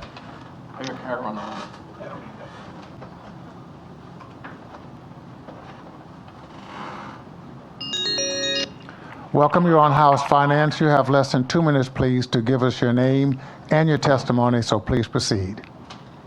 Hi, my name is Ken Mancuso. I'm the plant director of the Pepsi manufacturing facility located in Cranston, Rhode Island. I strongly oppose House Bill 5715, the tax on beverages at a new and extremely high rate. I've heard tonight our products compared to tobacco. I assure you our products are nothing like tobacco. I find those comments reckless and insulting. No one believes excess sugar is good for anyone, including the beverage industry. Just like we don't believe excessive salt, trans fat, carbohydrates, and alcohol are good for you. I find it ironic there's a proposal to impose tax on beverages with added sugar when I don't even believe we charge sales tax on granulated sugar. The timing for this bill couldn't be worse. Many businesses in the state have been ravaged by the pandemic, especially restaurants and others in the hospitality industry. They can almost see the light at the end of the tunnel. Don't hurt them with this tax. This tax will increase their costs, result in a loss of sales, and tie up valuable cash flow. Is this tax even necessary right now? The state and cities are receiving a large infusion of funding from the federal government on top of stimulus checks and a 15% increase across the board on SNAP recipient dollar allocations. I work with a dedicated, diverse union workforce and other employees that were born and raised like myself and live in the communities of Rhode Island. They hold good-paying jobs with medical and retirement benefits. I represent these frontline heroes and others in the industry that have kept our stores and restaurants stocked during the pandemic. This tax undermines their efforts and sacrifices. It also threatens their livelihoods. History tells us that this tax will affect where people purchase their drinks, not how much they consume. The borders of Mass and Connecticut are very close to every town. This bill will drive Rhode Islanders over the border. This tax rate is off the charts. 1.5 cents per ounce is almost 19 times higher than the Rhode Island beer excise tax. In closing, I'd say real Rhode Islanders will be hurt by this regressive tax, either with higher costs, job loss, loss of sales, or loss of income. Thank you. Thank you very much for your comments. We appreciate them. Stay safe. You too. Welcome. You're on House Finance. You have less than 2 minutes, please, to give us your name, your testimony, so please proceed. Thank you, Chairman Abney and members of the committee. My name is Kara Young, and I strongly oppose House Bill 5787 because it's simply terrible public policy to force Rhode Islanders to fund abortions for a few very important reasons that I just want to go over quickly. One, it's a severe violation of the religious freedom of the consciences of people who are opposed to abortion, who are opposed to the killing of unborn children. I hear from the quote-unquote pro-choice side often the phrase, well, if you don't like abortion, don't have one. Well, I would add to that, if you don't like abortion, you shouldn't have to pay for one. Or in this case, asking Rhode Island taxpayers to pay for more than one, but potentially thousands. The second reason I oppose this bill is that abortion is not health care. Abortion is healthcare policy from the dark ages, literally. Roe v. Wade was ruled before ultrasounds reached America, and we now know that children in the womb suck their thumbs, feel pain, feel joy, develop food preferences, recognize their mother's voice. So even the legality of abortion turns a blind eye to modern science. Abortion is not health care. It kills the baby, and death certainly is not healthy. And in addition to that, abortion often very negatively affects the health of the mother, from placenta previa to uterine laceration, increased risk of future premature birth, increased risk of breast cancer in the future, depression. The list is long. The third reason I'm against, and we should all be against, expanding Rhode Island taxpayer funding of abortion is the racial inequity of abortion. It's not even disputed anymore that Planned Parenthood was founded by the openly, actively racist eugenicist Margaret Sanger. She had the goal, and you can read it in her own words, of eliminating babies of color as well as disabled babies. She spoke before the Ku Klux Klan. She sterilized African American against their will in 37 states. She was a member of the American Eugenics Society. And the new head of Planned Parenthood, even just this week, even recently publicly admitted this. But most importantly, the elimination of the African American babies and close behind them, the Hispanic unborn children, continues today. There was a great, a woman 30 named... seconds, Kara. Okay. Thank you. I appreciate the time. Oh, thank you very much. Appreciate your testimony. Hey, God bless. Bye-bye.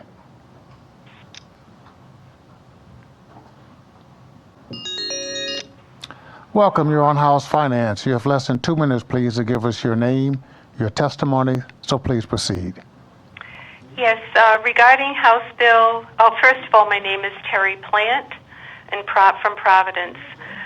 Regarding the House Bill 5787, my understanding is that those who participate in the Medicaid programs and choose abortion, that the federal government provides Medicaid reimbursements, I believe, to Planned Parenthood.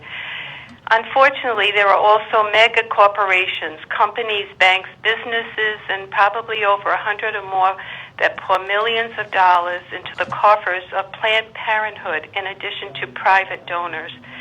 So some of this information can be obtained at various websites.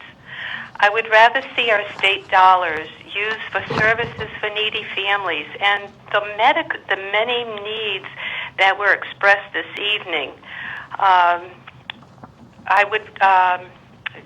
You're asking the Rhode Island taxpayers to pay for a very gruesome procedure of preborn babies executed in the womb as they are torn with limbs pulled apart and suctioned out of a tube. I vehemently oppose this bill and plead with you to turn your hearts towards the protection of the unborn and not use state dollars for abortion procedures. Thank you for hearing me. Thank you very much for your heartfelt testimony. It's always important. Stay safe. You too. Thank you.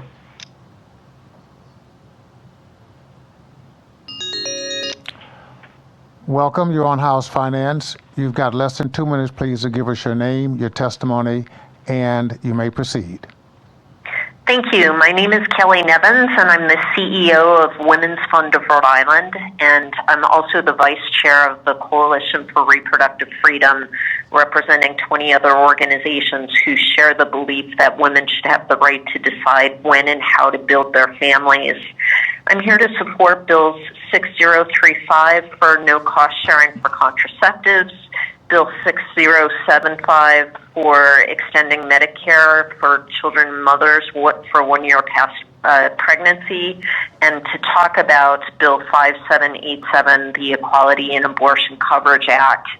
This bill is about eliminating discrimination towards the 1 in 3 insured Rhode Islanders who are on Medicaid or who get their health insurance from the state. These women can't use their health insurance for abortion coverage. It doesn't matter that they may have cancer, diabetes, or heart conditions, or whose pregnancies may threaten their health, they're still denied this coverage. Many women are left with little choice but to use the money they need for food, rent, clothing, and other necessities to pay for abortion. This means they may need to delay their abortions, which increases their medical risks while they scrape funds together. When we passed the Reproductive Privacy Act a few years ago, we showed how Rhode Islanders overwhelmingly supported the bill. On a personal note, the idea that funding from taxes should not be used to pay for this purpose is nonsensical. I don't agree with every way that my tax money is paid or used in the state. And if we had to ensure that all taxpayers agreed on how their taxes were being used, nothing would get done. This bill is about basic fairness, and we ask that you pass it. Thank you. Thank you for your testimony. For those of you who are still waiting, we're about 20 minutes out from being at ease tonight, so thanks for your patience. Okay, next caller, please.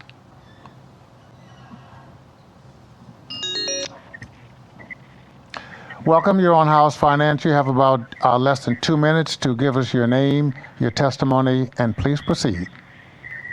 Thank you so much. My name is Leah Schumacher. Thank you for hearing my testimony. I'm here to testify in support of Bills 5628, 6046, and 5449, the Universal Healthcare and MCO bills. I'm a citizen of Providence. I support these bills because I believe all Rhode Islanders should have access to high-quality health care, and no one should have to live in poor health without appropriate care or go into medical debt to get the care they need. I've been listening for the past several hours, so I know you've heard lots of compelling testimony from experts. I'll keep my testimony brief. I just wanted to share a quick story about the outlandish cost of healthcare. So in my late 20s, I started experiencing daily pain in my leg. I delayed getting care for several years because I knew it would be expensive, despite having health insurance, mind you. After I finally got testing, I learned I had severe osteoarthritis from undiagnosed hip dysplasia, and I needed a hip replacement. So when I was 30, I got that surgery. Again, I had health care. I was in the hospital for less than a day. It was in-network. It was a planned procedure. The bill I received and would have had to pay without health insurance was almost $60,000. Even with insurance, I had to pay several $1,000s. I was very fortunate. I have a lot of privilege. I was able to make that work. Many people are not. And you know, again, I recognize that I'm in a very lucky position. I was living with daily pain. I had limited mobility, and that's nothing compared to what many people live with. So I just really encourage you to think about the thousands of Rhode Islanders who are currently underinsured and who don't seek health care. And again, like you all are sort of holding people's lives and wellness truly in your hands. And again, leaning on the expertise that you've heard tonight, this is a very logical step forward in improving the quality of life of Rhode Islanders. So I just really urge you to vote in support of these bills. Thank you. Thank you. Appreciate your testimony. Stay safe, please.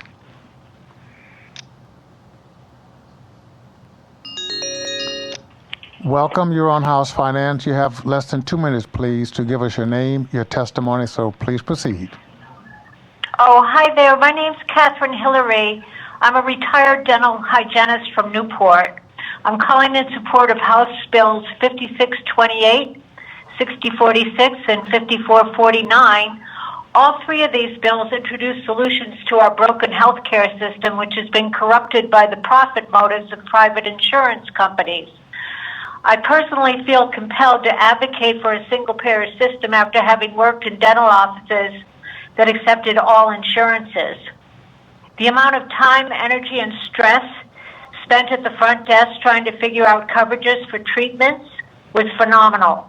In a single-payer system, all that time and money spent would no longer exist, and patients could be scheduled directly with the providers. I really like that the Medicare for All bill will include dental coverage, and I praise the day when patients are given equal time for equal treatments. That's the main point I'm making here. In one office where I worked, HMO patients were given less time than Blue Cross patients, for instance, because the office just received a flat fee for HMO patients per month. Medicaid patients were infrequent in the office I worked in, but I do remember that there were people who could not afford preventive dentistry, and they needed extra attention, which was not provided within the system of profit that I worked in. It was very sad. Medicaid patients and all patients will be treated equally and fairly in a single-payer system, and health outcomes will certainly improve as a result. Thank you.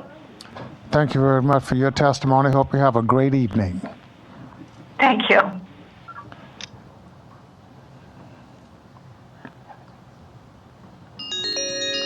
Welcome. You're on House Finance. You have about 2 minutes or less, please, to give us your name and testimony. So please proceed. Yeah, hi there. My name's Meg Lynch. I'm a citizen of Cranston testifying in support of House Bills 5628, 6064, and 5449. I'm 24. I turned 25 this year, and so far I've been lucky enough to have access to health care under my parents' plan. But at the moment, I also wait tables for a living at a small business that doesn't offer health care benefits. And I really don't know what I'm going to do once I'm no longer eligible for those benefits. I would genuinely have to stop going to the doctor and to therapy until I was able to get a job that offered benefits. I went to school for music, and not to be stereotypical, but my options there are somewhat limited. But for the time being, I like waiting tables. Like, I like having a flexible schedule to make room for all the music in my life. So I should be able to do what I love and what I'm passionate about and live my life fully and still be cared for, without the threat of medical debt. Any steps we can take to move toward a universal health care program are needed and long overdue. Managed care organizations are overpaid, and I don't believe that this industry should be commodified. Healthcare is a right, and every human being deserves a healthy, dignified life, and that shouldn't be determined by how much money you make. Thank you. Thank you very much for your testimony. Have a great evening. Thank you, you too. Mm-hmm.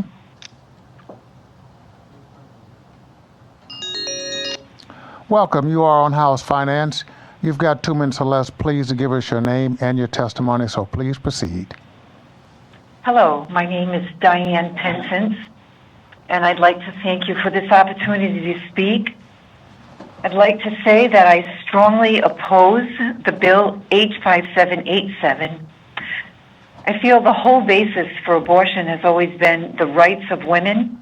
Well, this woman has the same rights, and I'm begging you, do not pass a bill that will use my tax dollars to support the atrocity of killing the most innocent and helpless form of human life, little babies, when I myself do not support abortion. It upsets me to be used this way as a citizen, and I feel it interferes with my choice to not support abortion. Please think of this carefully before voting on this bill. Thank you so much. And thank you very much for your heartfelt testimony. Next witness. You're welcome.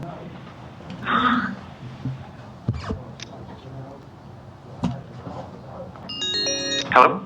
Hello, welcome to House Finance. You got a couple of minutes to talk about the piece of legislation you're here to testify on. Go right ahead. Thanks very much. Good evening. My name is Dr. Ben Brown.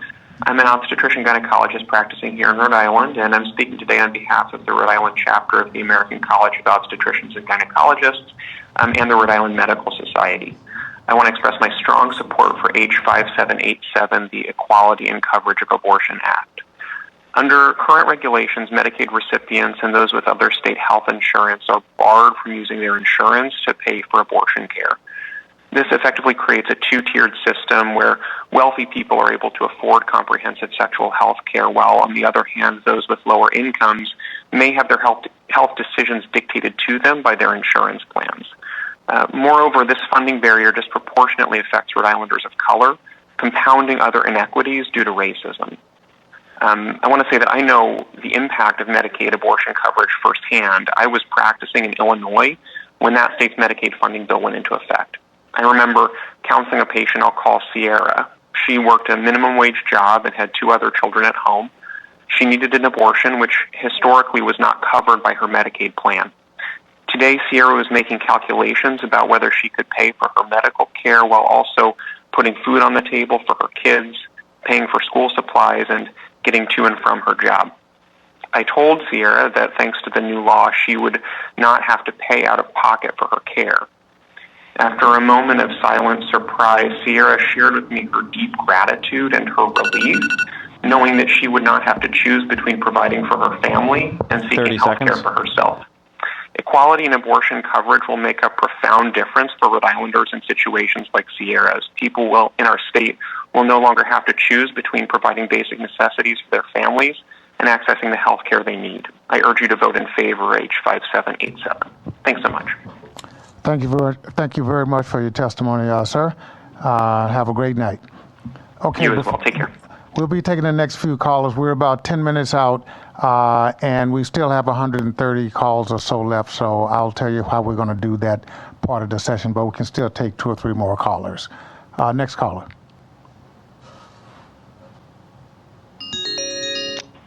Welcome, you're on House Finance. You have about 2 minutes or less, please, to give us your name, your testimony, so please proceed.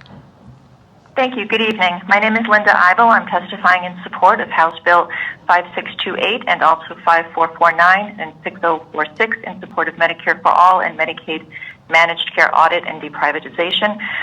I'm a Providence resident and a family nurse practitioner. In Rhode Island, despite the ACA, there are tens of thousands of un- and underinsured people, many working in middle class, people who work full-time and often multiple jobs, who regularly delay and defer health care due to cost. Healthcare providers spend hours every week on the phone with insurers to get needed medicines and tests covered. Some practices have hired full-time staff whose sole job it is to deal with insurers to get things that should be covered, which is as ridiculous as it sounds.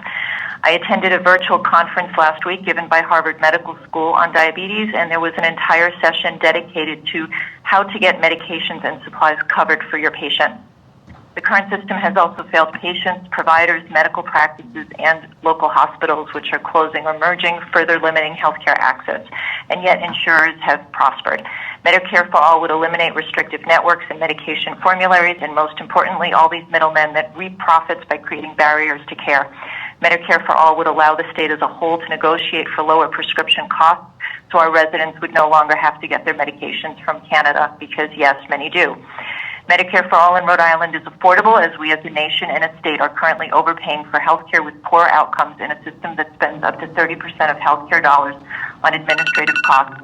While for Medicare, a program that is extremely popular, that number is down to 2%. Healthcare is a basic human right. Polls show a majority of Americans are in favor for a Medicare for All style single-payer system. I implore each of you to remember all of the bills you've heard tonight and in the last few months that seek to address problems in the current system. I also ask you to remember all the healthcare system horror stories that you have heard in testimony, and those I'm sure you have heard from family and friends or even experienced yourself. These are the experiences of real individuals, and it is individuals that you represent, not private insurers, Medicaid managed care organizations, or pharmacies. Your constituents are not corporations, even local ones. They are human beings. Our healthcare system is broken and beyond repair, and I am respectfully urging you to take the first step toward fixing it by voting these bills out of committee. Rhode Islanders need and deserve Medicare for all. 15 seconds, please. I'm done. Thanks. Oh, you're done? Okay, good. You're good at it. Thank you very much. Stay safe out there. Thank you. You're welcome. Good night. Bye-bye. Okay, I'm taking 2 more callers before I continue the session, please. 3 more. 3 more callers. Welcome, you're on House Finance. You have 2 minutes, please, to give us your name, your testimony. Please proceed. Okay. I'm Celia Wolf Devine, and I'm speaking against 5782, the one on abortion funding. First of all, the bill is written with a certain assumption that the poor are being deprived of an important good, reproductive rights and so on, reproductive health care. This is totally deceptive. It's not health care. It's always, just about always, something you choose to do, elective surgery. It doesn't make anyone's organs more healthy. In fact, you're damn lucky if it doesn't make them damage them badly. So I argue that it is a bad thing, and I'm going to cite an important quote here that I think is good. The 2 big landmark abortion cases were Roe versus Wade and Doe versus Bolton, and the women who were plaintiffs in those cases have joined in a public recantation, stating, "Today we publicly recant our involvement in the tragedy of abortion. We humbly ask the forgiveness of the millions of women and unborn children who experienced the violence of abortion." This is simply not routine health care. Also, I want to make the point that this is happening. All these clinics are being people of color are being pushed into abortions a lot more. They're putting the clinics in their areas. In fact, abortion is the leading cause of death of African Americans. Am I cut off? You have about 15 seconds to go, please, ma'am. Okay. People of color are getting higher proportions of abortions. People don't, I think it's a sort of selfish refusal of society to do anything to help the poor. But the toll it's taking on the black community is terrible. It's the leading cause of death among African Americans. Thank you for your testimony, ma'am. We appreciate it. Mm-hmm. Have a great evening.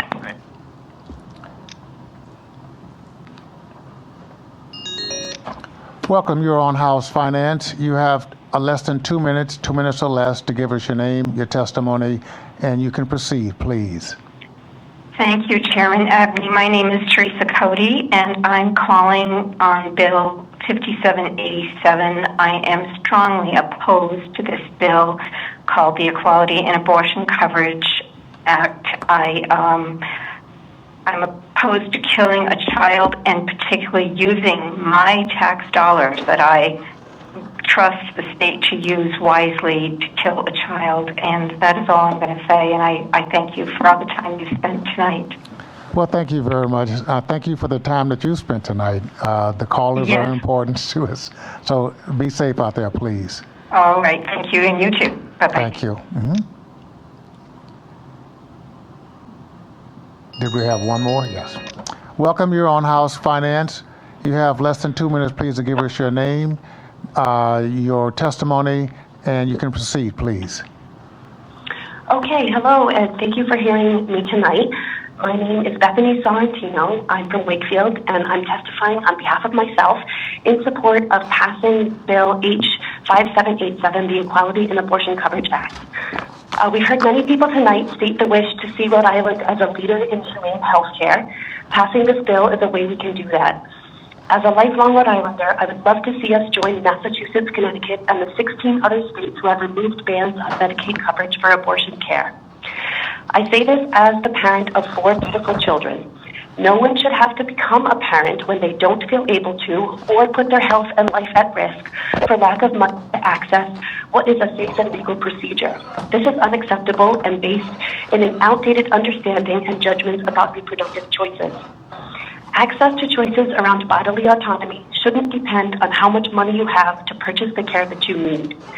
No one is at fault for not wanting a pregnancy and not being ready to be a parent. What these bans accomplish is to continue the project of punishing women for perceived bad or irresponsible choices.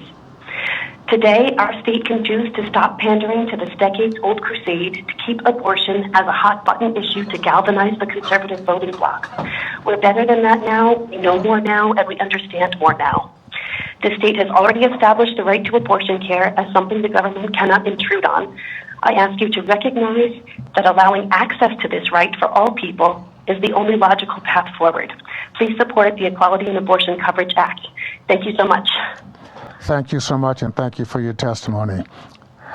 I want to thank all of the participants who were out in the audience today calling in from your homes. It was important. We went through almost a couple of hundred. We still have 130 to go. So I'm going to put the session, I'm going to continue this session, and it will be advertised very soon as to when that's going to occur. We'll pick up the names exactly where we left off. We have a list when you call in, so no one will get in front of the other. But it's been a pleasure, and it always is, to hear testimony from our citizens. It's been varied, it's been important, but we want to make sure we get everybody home safe tonight. So I'm going to continue this session, and if there are no questions from anyone else on the panel, we'll conclude the session of the House Finance Committee tonight. Thank you very much, and everybody stay safe.